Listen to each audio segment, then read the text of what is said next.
好啦，上次咧就講到啦，我哋咧縫埋呢個袋嘅邊啦，呢個 L 型啦，同埋個底啦。咁縫好咗之後咧，我哋就可以將個袋反翻去個正面嗰度啦。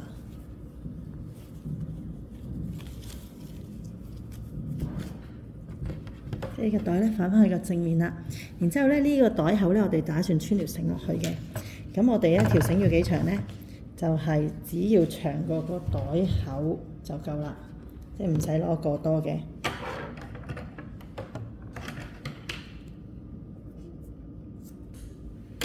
好啦，呢條繩，咁條繩咧軟腍腍咁樣點樣穿落去咧？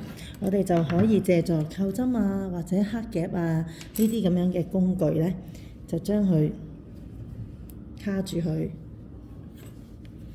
然之後咧，由呢個管套嗰度穿落去啦，一路拱，一路拉，拱個夾向前，然之後咧褪呢個布，咁佢就可以將條繩穿落去啦。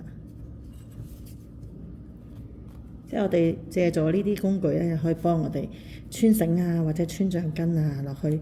啲袋啊，或者係褲頭嘅橡筋甩咗啊，我哋都可以咁樣穿翻去嘅。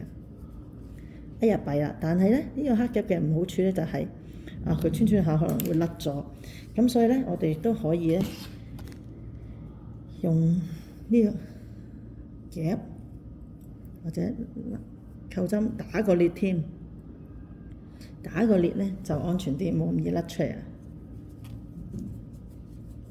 同埋咧，用呢個安全別針咧，亦都有個好處嘅，就係佢咧個扣針頭係比較圓啲，唔會開叉咧，唔會勾到嗰塊布咯。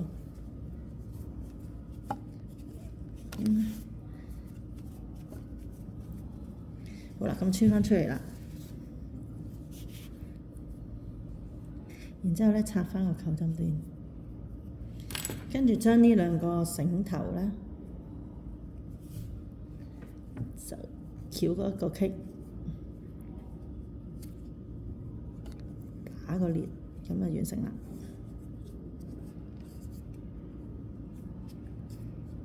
咁呢條咧亦都係棉繩嚟嘅，棉繩你見佢係開叉啦，我哋都唔可以好似尼龍繩咁樣燒佢嘅，因為一燒就會着火啦。淨係尼龍嘅繩咧先可以話拉一拉佢，令佢唔散口嘅。如果棉繩咧就都一定係散口噶啦，除非你特登留翻呢個散口係靚噶啦，又或者係你可以用萬能膠去黐實佢咯，咁就唔會再散口落去咯。好啦，咁我哋咧整完呢一個穿好繩啦，咁呢個布袋咧就完成啦。